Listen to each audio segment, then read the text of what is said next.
O projeto Retrofit em Escala, ele combina necessidades emergenciais e necessidades a longo prazo que a gente precisa desenvolver e trabalhar, tanto na nossa cidade, nosso estado, como país e no planeta como um todo. Ele foi pensado partindo da necessidade emergencial que o estado estava passando, mas ele abrange de uma maneira muito completa a questão da sustentabilidade, porque sempre se utiliza uma frase muito conhecida de que o prédio mais sustentável é aquele que já está construído, né? Eu acho até, Raquel, complementando o que tu disse, que acho que realmente ele combina questões emergenciais e longo prazo. Eu também vejo como uma oportunidade de transformarmos o centro, porque já há muito tempo já tiveram projetos da prefeitura, né, de tentar transformar o centro, a questão urbanística, de trazer segurança, trazer moradias. E agora eu vejo como uma oportunidade de aproveitar essa enorme crise que a gente está vivendo para conseguir realmente transformar o centro. E se nós perdermos essa oportunidade enquanto sociedade, enquanto entidades, governo, sociedade civil, acho que nós vamos estar deixando passar e fracassamos, na verdade. Fracassamos enquanto sociedade organizada por não aproveitarmos esse momento e transformarmos o centro de Porto Alegre através das moradias sociais. E eu acho que justamente o maior desafio após uma tragédia climática é conseguir planejar e agir quase que ao mesmo tempo. E eu acho que esse projeto, o projeto Retrofit em Escala, ele traz justamente essa agilidade que a gente precisa, né? Essa rapidez que um projeto de construção normal não traria, né? Nessa escala, né? Nessa escala tão ampliada. A ASBE é a Associação Brasileira dos Escritórios de Arquitetura, a qual hoje eu sou a presidente da Regional Rio Grande do Sul. Somos uma entidade nacional que atua no Brasil há mais de 50 anos e aqui no nosso estado há quase 40. Nos organizamos, então, né, como uma entidade pela defesa dos nossos associados, das nossas atividades profissionais e empresariais, mas entendemos o nosso papel importante, né, nos locais onde a gente atua, que vai muito além da nossa atuação técnica direta. A gente discute as cidades para além da nossa atividade fina, através dos grupos de trabalho que fomentam o conhecimento técnico, prático e teórico, além da gente ter também uma atividade de voluntariado dentro da nossa entidade, que vem se desenvolvendo bastante nos últimos tempos.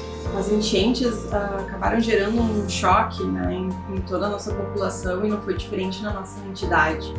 A partir do que aconteceu, a gente começou a pensar e discutir como que poderia ajudar. Acho que prontamente, né, as pessoas físicas que fazem parte da entidade, assim como as jurídicas, acabaram agindo de maneira emergencial para atender as necessidades mais importantes e relevantes do momento. Mas a gente queria um pouco mais, a gente queria pensar em que ações a entidade poderia agir de forma técnica, como que a gente poderia agir nesse momento tão difícil que o nosso estado estava passando e acrescentar para a nossa população. Como a Raquel falou, nós enfrentamos esse desastre climático aqui no estado em maio de 2024 e todos nós atuamos de forma emergencial logo no início da enchente. Eram pessoas desabrigadas, pessoas em situação de emergência. No segundo momento, essas pessoas foram para abrigos. E nesses abrigos também, muitos de nós ajudaram produzindo marmitas, com doações de roupas, nessa atuação mais emergencial. Enquanto isso estava acontecendo, nós fomos chamados, enquanto arquitetos, enquanto participantes das ASBE, para participar de grupos que foram se formando pelo WhatsApp de forma informal, digamos assim. E num desses grupos foi tratado quais seriam as possíveis soluções para a reconstrução do Estado, para conseguir atenuar ou entregar moradias dignas e moradias sociais, como a gente chama, para a população que perdeu essas casas. E nesse grupo foram trazidas muitas ideias, muitas ligadas com construção modular, que são aquelas casas prontas, feitas dentro de fábricas, e da parte da ASBE, pelo nosso conhecimento, já em projetos de outros estados, outros países até, nós falamos sobre o retrofit. Primeiramente, o que é o retrofit? O retrofit é um processo de atualização dos sistemas de edificação, incorporando novas tecnologias, adaptando às normas atuais e prolongando sua vida útil. E nesse contexto, a Europa tem investido muito forte em políticas públicas, em legislação que incentiva o retrofit, porque especialistas dizem, né, que a circularidade, enfim, que o retrofit traz é o único caminho viável para a humanidade e para o planeta. O retrofit é uma abordagem muito eficiente para reduzir as emissões de carbono no setor da construção, especialmente nas áreas urbanas, porque ele aproveita as estruturas que já existem, ele evita demolições precoces e a produção de novos materiais, que é o que reduz drasticamente o impacto ambiental. Então, é uma estratégia que equilibra a sustentabilidade de um lado com as necessidades do usuário final. Ao priorizar o reuso de espaços e de materiais, o retrofit também reduz o desperdício e a geração de resíduos, e dessa maneira ele acaba favorecendo a transição para uma economia circular, que é fundamental, essencial para o futuro das cidades. Por outro lado, a construção de novos edifícios gera grandes quantidades de carbono incorporado, presente nos materiais de construção devido à extração da matéria-prima, transporte e a produção desses materiais. E além disso, o processo construtivo em si consome muita energia, desperdiça materiais e contribui para a poluição e o desconforto nas áreas urbanas, afetando diretamente as comunidades locais. Outro impacto bastante relevante é a ocupação de áreas que poderiam ser destinadas aos espaços verdes, fundamentais para a adaptação climática e a qualidade de vida nesses ambientes urbanos. E a partir daí, a ASBEA ficou com a tarefa de desenvolver um projeto dentro da linha do retrofit para transformar imóveis ociosos em habitação social. A partir daí, nós montamos um grupo para começar a estudar, trazer a solução, e começamos com um mapeamento, né, dos imóveis em Porto Alegre, principalmente dos imóveis. A gente começou, na verdade, até com imóveis públicos, mas a gente entendeu que os imóveis particulares são o maior número e onde a gente poderia atuar de uma forma mais organizada. Então, aproveitamos as conexões que a ASBEA tem de forma nacional, e o pessoal de São Paulo nos ajudou muito, trazendo informações sobre as leis e o que já estava acontecendo por lá. Então, foi feito depois esse comparativo. Mas antes disso, nós tomamos o cuidado de conversar também com outras entidades aqui do estado.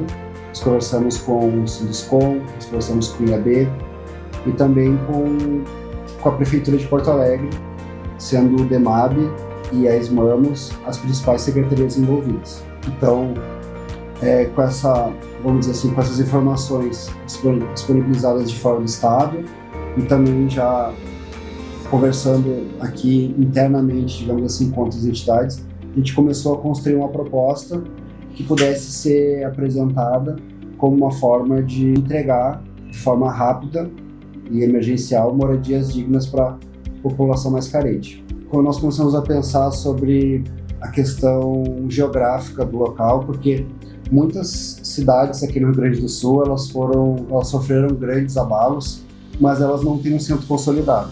Então, em Porto Alegre, nós temos um centro já que ele é um centro cultural, também ele é uma representação importante da nossa sociedade. Quem vem a Porto Alegre visita o centro, tem vários prédios, vários serviços que são importantes que acontecem por lá, e nós entendemos que o centro ele vai ser, de alguma forma, preservado no sentido de ter contenção e ter soluções que preservem, né, para futuras enchentes, que combatam de alguma forma para que um novo mal dessa forma não aconteça. Entendemos que esse projeto deveria acontecer no centro. Claro que ele poderia também depois se alongar, né, poderia depois acontecer em outras áreas da cidade também. Então, por que no centro? Realocar a população vulnerável nessa área, que é densa e consolidada, é gerar mais oportunidade de acesso à cidade e tudo o que ela tem para proporcionar, pois é a região com mais infraestrutura de serviços, de transporte, de acesso aos empregos. Então, desse modo, também se evita novas construções em zonas mais afastadas da cidade, que com isso causaria um espraiamento urbano, com maiores deslocamentos, né, diários dessa população, com a necessidade de ampliação de infraestrutura pública de esgoto, elétrico, enfim, e também de rede de transporte público. Então, mantendo essas pessoas no centro, se evita isso e também se evita a geração de áreas impermeabilizadas em locais onde hoje a área é vegetada. Além disso, é indispensável um planejamento para que o centro histórico, que é a nossa maior referência simbólica, cultural, seja valorizado nesse momento de crise e não abandonado. E atrair as moradias, né, para essa região é uma peça-chave nessa equação toda. Também num contexto do centro histórico, que nós enxergamos que muitas edificações já estavam desocupadas ou ociosas, então tem muita área esvaziada no centro, e muita gente precisando de casa. Então, né, juntar esses dois lados para que as pessoas possam ocupar esses lugares e trazer uma nova vida para o centro, ao invés de, enfim, ele acabar sendo abandonado justamente por causa da enchente. A gente entendeu, né, que a região central, ela é uma região que ela não vai deixar de ser ocupada. Então, que soluções que a gente pode pensar para que a ocupação do centro, até por todas essas qualidades que a gente vem falando, né, da região, que ela pudesse ser mais bem utilizada, né, ainda mais nesse contexto que a gente viveu e está vivendo ainda. Então, acho que foi uma coisa super importante, porque esse projeto ele nasceu pensando no centro, mas a gente entendeu que o retrofit, que essa proposta, ela pode ir muito além, né? Pode ir muito além do centro, pode ir muito além da cidade de Porto Alegre, pode ir muito além do nosso estado. Eu acho que tem tantos benefícios que não há um limite para esse projeto, no nosso ponto de vista. Nós nos preocupamos também em ser uma ocupação de forma organizada, de uma forma que a habitação, a unidade, fosse de uma maneira estruturada e de boas condições para aquela pessoa que está morando ali, né? Então, claro, uma pessoa não é simplesmente chegar e ocupar aquele espaço. A ideia é fazer toda uma reformulação para que tenha condições da pessoa viver com dignidade ali. E ampliar também o uso, né, residencial no centro faz com que a gente tenha muito mais segurança, né, que é um problema muito grande da atualidade. Então, essa comunidade vai estar enfim, com usos diversos, né, durante o dia, durante a noite, e isso de fato gera segurança para essas pessoas. E sobre até, Joana, se pudesse falar melhor, porque muito foi falado sobre a questão de reconstruir melhor, reconstruir diferente, agora que tem essa necessidade. Como é que tu vê essa questão da sustentabilidade? Acho que o projeto ele dialoga com essa vontade de fazer melhor do que a gente vinha fazendo antes? Não, com certeza. Eu acho que é uma oportunidade muito grande de a gente não só devolver o uso, né, para essas edificações que estão obsoletas, mas também trazer novas tecnologias e novas formas de construir com estratégias sustentáveis, né, que vão nos ajudar com as questões, com os problemas das ilhas de calor, com a redução das inundações, né, devido a uma infraestrutura melhorada, e a própria edificação vai poder devolver para a cidade, né, aspectos melhorados, né, desses edifícios. Então, a partir dessa ideia, como colocar isso em prática? Nós, em conjunto com incorporadoras parceiras especializadas em retrofit, fizemos um mapeamento dos imóveis no centro para entender quantos imóveis, né, qual o quantitativo disso que a gente teria de disponibilidade para fazer essas unidades habitacionais. Então, estimamos que exista por volta de 150 mil metros quadrados de área, tanto imóveis desocupados e subutilizados, tanto público quanto privados. E desse total, poderia gerar um potencial de 105 mil metros quadrados de área privativa e 3.250 unidades habitacionais. E também fizemos uma estimativa de tempo, então seriam 18 meses entre projeto, aprovação e obra para a entrega dessas unidades. Nesse estudo, nós calculamos quanto seria necessário de investimento, e seria R$ 800 milhões para a compra desses imóveis e a realização das obras de retrofit. O aspecto da viabilidade financeira é uma relevante barreira para o desenvolvimento da habitação social no centro, pois essas edificações elas são caras e a gente tem o limite do valor do Minha Casa Minha Vida para a venda dessas unidades posteriormente. Ou seja, essa conta não fecha. Então seriam necessários incentivos públicos para poder fomentar essas obras. Estimamos que seja por volta de 260 milhões de reais necessários para esse incentivo, para poder comercializar essas unidades no padrão Minha Casa Minha Vida, que é a venda por volta de um valor médio de R$ 5.200 o metro quadrado. Também algo que foi importante na conversa com a prefeitura foi o número de desabrigados e a necessidade de moradia. São mais de 30 mil pessoas que estão esperando por sua casa. Então, a gente fez um projeto que ele não vai conseguir resolver essas 30 mil unidades habitacionais, mas vai conseguir, de alguma forma, entregar parte disso, até porque nós entendemos que não vai ser uma única solução que vai resolver todos os problemas. Acho que é fundamental também, e no desenvolvimento desse projeto, a gente entendeu que existe a necessidade de de ampliar essa visão e incorporar nos planos diretores. Agora em Porto Alegre, que a gente está passando por esse momento de revisão do plano, a gente entende que é fundamental repensar e incentivar o retrofit nas nossas áreas das cidades, porque ele faz muita diferença, como a gente está vendo aqui, tudo que está sendo citado e apresentado nesse projeto. E além disso, tem a vantagem da gente conseguir entregar aquela unidade de uma forma mais rápida. Por ser a edificação, né, a estrutura já está pronta, então existe essa demanda a ser cumprida, que não vai ser cumprida totalmente pelo projeto de retrofit, mas a gente consegue encaminhar de uma forma mais rápida, mais ágil, essa entrega das unidades. Então, a partir disso, a questão principal foi como viabilizar o retrofit desses imóveis ociosos e destinar essa população, como fazer isso dar certo. Considerando a morosidade do caso dos edifícios públicos, um possível ponto de partida seria a disponibilização de incentivos para que o setor privado desenvolva esses empreendimentos, para que seja feito, parte da demanda seja atendida num período mais curto. Então, a partir disso, começamos a estudar como poderia ser feito esse incentivo público e pegamos como referência do programa Requalifica Centro da Prefeitura de São Paulo, que em 5 anos, 40 prédios passaram por obras de retrofit e foram reocupados. Então, falamos com arquitetos de São Paulo para nos trazer essa experiência e o que a gente poderia agregar aqui. Nós fizemos também um comparativo entre a Lei de São Paulo e a Lei de Requalificação do Centro Histórico de Porto Alegre. Essa Lei de Porto Alegre, ela busca incentivar investimentos privados na área, mas diferente da Lei de São Paulo, ela não foca no reaproveitamento de edificações existentes. Então, na capital paulista, dentro desse programa, a prefeitura oferece uma subvenção econômica, onde até 25% da obra de retrofit é paga pelo poder público. Lá eles estão em andamento com o segundo chamamento público desse aspecto. No primeiro foram feitos 3 empreendimentos foram selecionados, e é determinado que 60% das unidades beneficiadas sejam de habitação social. Uma iniciativa nesses moldes poderia ser uma das soluções para o caso de Porto Alegre, nesse conjunto de várias soluções para poder resolver esse grande problema.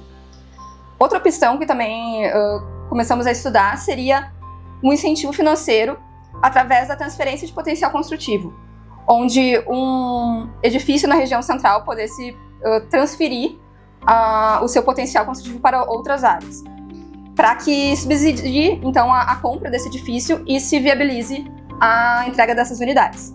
Uma iniciativa semelhante está em vigor no Rio de Janeiro, onde o empreendedor que produzir unidades habitacionais no centro recebe um bônus que pode ser transferido para outras zonas da cidade. Então, pincelamos algumas questões de leis nacionais, né, de outros lugares, que a gente poderia trazer para cá, para também inovar a legislação de Porto Alegre e poder viabilizar essas unidades.